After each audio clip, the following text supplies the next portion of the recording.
여러분 안녕하십니까? 위클리 서울입니다. 수상버스인 한강 리버버스가 오는 10월부터 운항을 시작합니다.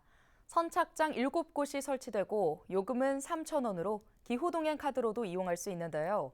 서울시는 경기와 인천 등 수도권 주민들도 이용할 수 있도록 광역교통체계와의 연계 방안도 추진합니다. 김호 기자의 보도입니다. 수상버스인 한강 리버버스가 오는 10월부터 운항을 시작합니다. 운항 선박은 길이 35m, 폭 9.5m, 199인승으로 모두 8대가 투입됩니다. 평균 시속은 31.5km로 잠실에서 여의도까지 30분가량 소요됩니다. 선착장은 마곡과 여의도, 옥수와 잠실 등 7곳에 우선 설치됩니다. 하루 68회 운항되며 배차는 출퇴근 시간 기준 15분, 그 외에는 30분 간격입니다. 요금은 광역버스와 같은 3,000원이며 리버버스까지 이용할 수 있는 기후동행 카드도 출시됩니다. 서울시내 대중교통 요금이 1,500원 전후고요. 그다음에 광역 대중교통의 경우에는 이제 3,000원 전후, 거리에 따라서 조금 늘긴 하지만 그 정도로 대충 잡는다면 그 언저리에서 편성이 되는 게 가장 바람직하다고 보았고요. 그동안 문제로 제기됐던 접근성도 개선됩니다. 지하철역에서 선착장까지 걸어서 5분 안에 갈 수 있도록 여의도와 옥수, 뚝섬 등 3곳의 접근로를 개선합니다. 지하철로 갈아타기 어려웠던 잠실과 잠원, 망원과 마곡 등 4곳은 버스 노선을 신설하거나 조종합니다. 또 모든 선착장 주변에 따릉이를 배치해 접근성을 개선하기로 했습니다. 5분 내에 버스 연계가 가능하도록 정거장을 신설하거나 노선을 증설해서 불편이 없도록 준비하겠습니다. 더군다나 우리에게는 따릉이가 있습니다. 따릉이는 아시다시피 이제 수만 대가 운행이 되고 있기 때문에 이 연계 수단으로서의 기능이 매우 클 것으로 예측이 되고요. 서울시는 앞으로 경기와 인천 등 인근 수도권 주민들도 편리하게 이용할 수 있도록 광역교통체계와의 연계 방안을 추진하기로 했습니다. 이 같은 작업이 마무리되면 내년 80만 명으로 예측되는 이용객은 2030년 250만 명으로 증가할 것으로 전망됩니다. 서울시는 이용객 증가에 대비해 앞으로 선착장 6곳을 더 늘리고 선박도 6척을 추가 투입할 계획입니다. 헬로티비 뉴스 김호입니다. 정부가 최근 GTX 청사진을 발표한 이후 정체역으로 언급된 지역에 대한 관심이 높아지고 있습니다. 서울에선 은평구 연신내역이 대표적인 수혜지로 평가받고 있는데요. 심다혜 기자가 연신내역 일대를 돌아보며 지역 반응을 살펴봤습니다. 은평구 연신내역 2번 출구 앞, 오전 10시인데도 여전히 지하철을 이용하려는 주민들로 붐빕니다. 연신내역은 서울 지하철 3호선과 6호선의 환승역입니다. 지난달 기준 하루 평균 5만 명 이상 이용했습니다. 연신내역 이용자 수는 더 늘어날 전망입니다. 올해 GTX A 개통을 앞두고 있는데 최근 GTX E 노선에도 새롭게 포함됐습니다. 지하철 4개 노선을 지나게 되는 겁니다.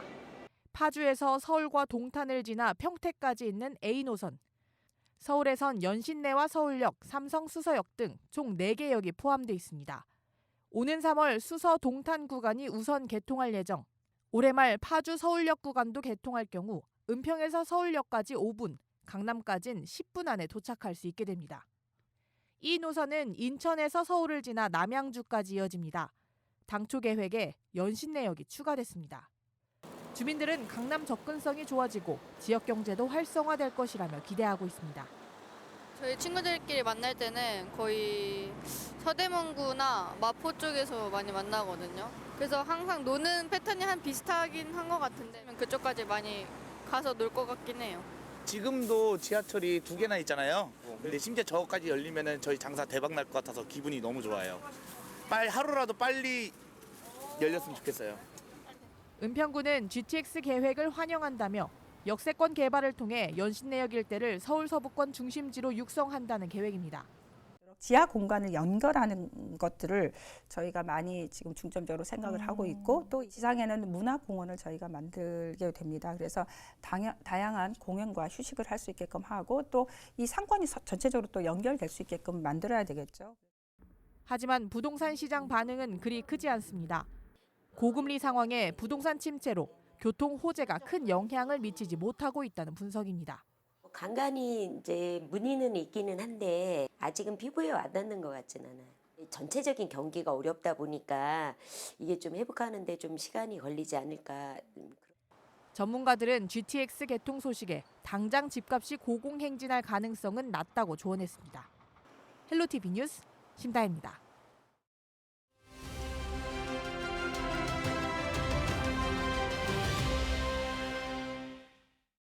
선거제에 대한 여야 합의가 늦어지면서 선거구 획정이 늦어지고 있습니다.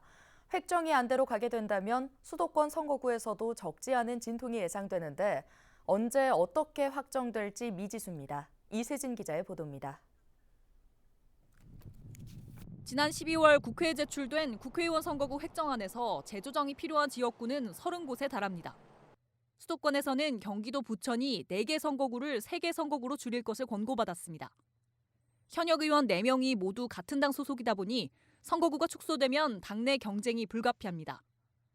경기 북부는 단독 선거구였던 양주시가 동두천시와 합쳐져 둘로 나뉘고 동두천시와 묶여있던 연천구는 포천 가평 선거구로 흡수되는 그림입니다. 합치거나 사라지는 선거구뿐 아니라 인천 계양처럼 지역 내 경계를 조정하는 지역도 혼란이 예상됩니다. 문제는 이런 내용을 담은 획정안이 여전히 국회 문턱을 넘지 못하고 있다는 겁니다. 선거제 개편 논란과 맞물려 여야 합의는 시작도 못했습니다. 선거구 획정 법정 기한은 선거일로부터 1년 전. 이미 9달 넘게 늦어진 건데 가장 큰 피해자는 후보자들입니다. 선거가 정확하게 이제 획정이 안 된 상태라 정말 어렵죠. 선거 운동하기도 어렵고. 특히 하루라도 빨리 얼굴을 알려야 하는 정치 신인들에게는 한없이 불리한 구조. 선거운동은커녕 사무소 위치를 정하는 일부터 쉽지 않습니다. 이런 부작용은 결국 유권자로 향합니다.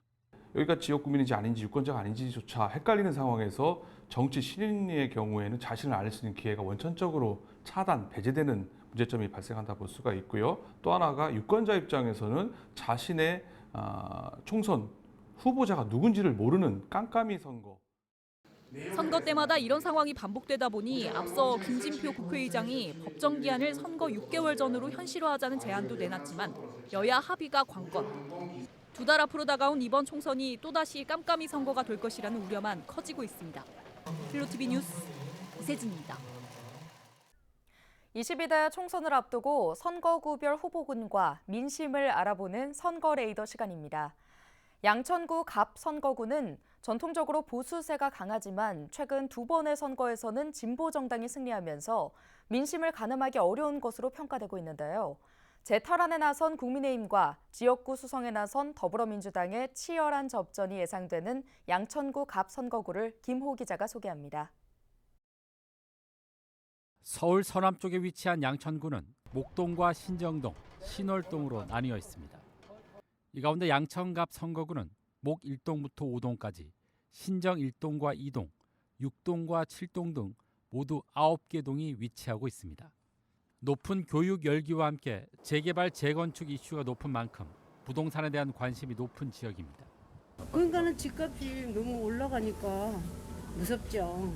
전세가 좀 쌌으면 좋겠고 집값도 적절하게 올라갔으면 좋겠어요. 하지만 현 정부 들어 부동산 가격이 하락하고 여야 정쟁이 심화되면서 현실 정치에 대한 피로도가 높은 상태입니다. 자기가 해당하는 당의 정책에 관해서 너무 올인하지 말고 지역 주민들 위해서 일을 해주는 사람들이 당선이 됐으면 좋겠어요. 이 같은 표심은 역대 선거 결과에서도 보이고 있습니다. 최근 2번의 총선에서는 더불어민주당이 승리했지만 이전 3번은 보수 정당이 당선되는 등 보수와 진보 정당이 접전을 펼치고 있습니다.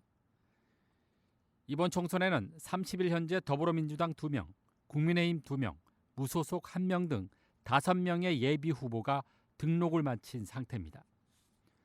더불어민주당은 하석태 전 코렐 네트워크스 대표이사와 이나영 더불어민주당 중앙위원이 각각 예비 후보 등록을 마치고 얼굴 알리기에 나섰습니다. 현역인 황희 의원은 공천 결과를 기다리며 후보 등록 시기를 저울질하고 있습니다. 국민의힘은 정미경 전 의원이 일찌감치 예비 후보 등록을 하고 지역을 훑고 있는 가운데 최근 조수진 당협위원장이 예비 후보 등록을 마친 뒤 본격적인 선거운동에 돌입했습니다. 여기에 구자룡 비대위원의 출마 가능성이 점쳐지면서 당내의 경쟁이 치열한 상황입니다. 또 무소속으로는 염동옥 예비 후보가 등록을 마치고 유권자들에게 얼굴 알리기에 나서고 있습니다. 진보와 보수가 팽팽히 맞서고 있는 양천갑 선거구는 서울 표심을 가늠할 수 있는 중요한 선거구인 만큼 어느 때보다 여야의 치열한 선거전이 펼쳐질 전망입니다. 헬로티비 뉴스 김호입니다.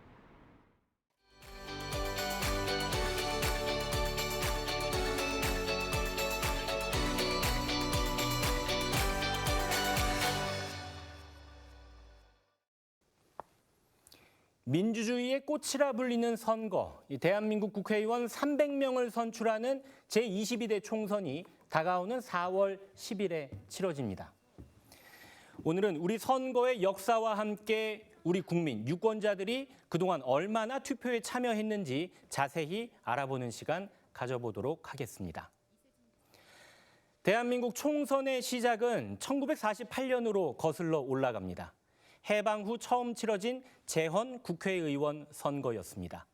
당시 의원 수는 200명, 투표율은 무려 95.5%로 총선 역사상 최고 투표율을 기록한 선거이기도 했습니다. 그리고 6.25 전쟁과 4.19 혁명을 거쳐 1960년 제5대 총선이 치러집니다.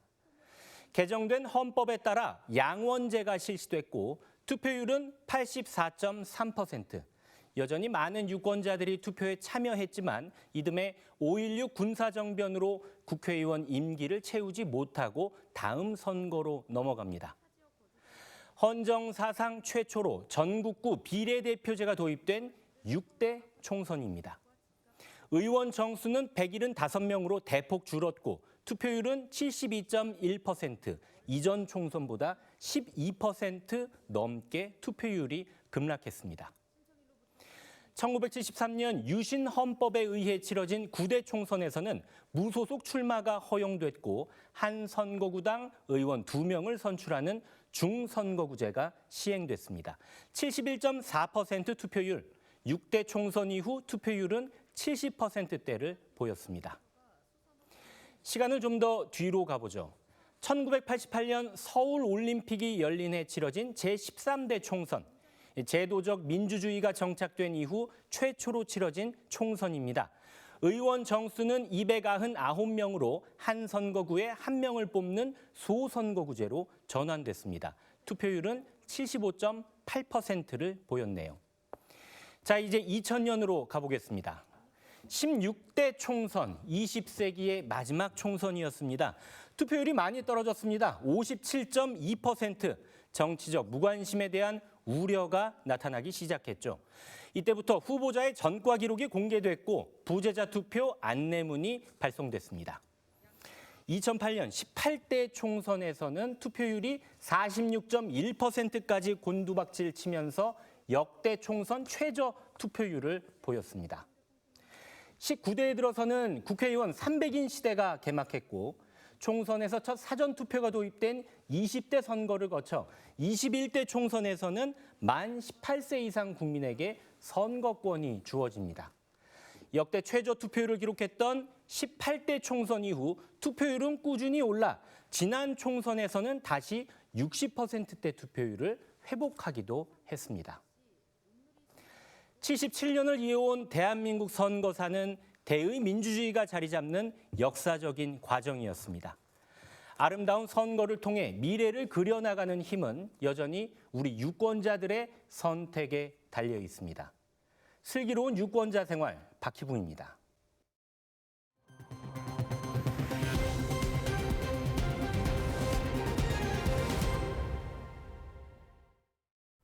거센 한파로 겨울이 왔음을 체감하는 요즘인데요.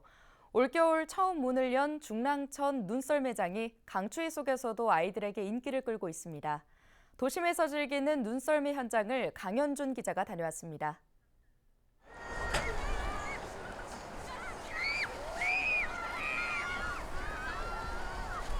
흰 설원을 내려오는 아이들로부터 즐거운 함성 소리가 쏟아집니다. 영하 10도 이하로 내려가는 강추 위에도 썰매를 즐기려는 아이들이 모였습니다. 썰매 타고 내려올 때 뭔가 이렇게 팍 내려오니까 스릴 있어서 좋았고요. 그다음에 한 번 더 오고 싶어요. 아이부터 동심으로 돌아간 어른까지 하얗게 뒤덮인 눈썰매장에서 썰매를 즐깁니다. 올겨울 흰 설원의 눈썰매장으로 처음 문을 연 이후 많은 시민들이 찾고 있습니다. 개장 후 2주 만에 썰매장을 찾은 방문객은 17,000여 명을 넘어섰습니다. 연일 이어지는 강추 위에도 도심 가까운 곳에서 겨울을 즐기려는 사람들로 줄을 잇는 모습입니다. 소리 지를 만큼 재미있었어요. 추위를 잊을 만큼 정말 재밌었어요. 썰매장 한편에 마련된 빙어 낚시터에선 아이들의 빙어 잡기도 한창입니다. 중랑천 눈썰매장은 다음 달 12일까지 무료로 운영되며 설 연휴 동안에도 쉬지 않고 문을 엽니다. 다만 매주 목요일은 시설 점검을 위해 운영을 하지 않습니다. 다가오는 설 연휴 기간 가족들과 다 함께 눈썰매를 즐기며 추억을 쌓아보는 건 어떨까요? BTV 뉴스 강현준입니다. 서울시가 그동안 보조 사업으로 지원했던 스토킹 피해자 원스톱 지원 사업단을 지원센터로 확대해 정식 출범합니다. 2월 1일 전국 최초로 문을 여는 스토킹 피해자 원스톱 지원센터는 피해 지원관과 사례관리사 프로파일러 등 6명으로 구성돼 스토킹 피해 지원에 나서게 됩니다. 서울시는 센터 개관에 맞춰 피해자의 신변 보호를 위한 민간 경호 서비스 대상자를 3배로 확대하고 비상벨 등 안심 장비 지원도 늘릴 예정입니다. 한편 지난해 9월 문을 연 서울시 스토킹 피해자 원스톱 지원 사업단은 4개월간 136명의 스토킹 피해자를 지원한 바 있습니다. 올해 서울 지역 초중고에 입학하는 신입생에게 입학 준비금이 지원됩니다. 지원 규모는 초등학생은 1인당 20만 원, 중고생은 30만 원이 모바일 포인트인 제로페이로 지급되는데요. 지급된 준비금은 교복 등 의류와 신발, 도서, 문구, 전자기기 등 입학 준비에 필요한 물품을 구입하는 데 쓸 수 있습니다. 입학 준비금은 교육청 입학준비금 신청 시스템을 통해 중고생은 2월 1일부터 6일까지, 초등학생은 2월 19일부터 22일까지 신청할 수 있습니다. 오늘 준비한 소식은 여기까지입니다. 함께해 주신 여러분 고맙습니다.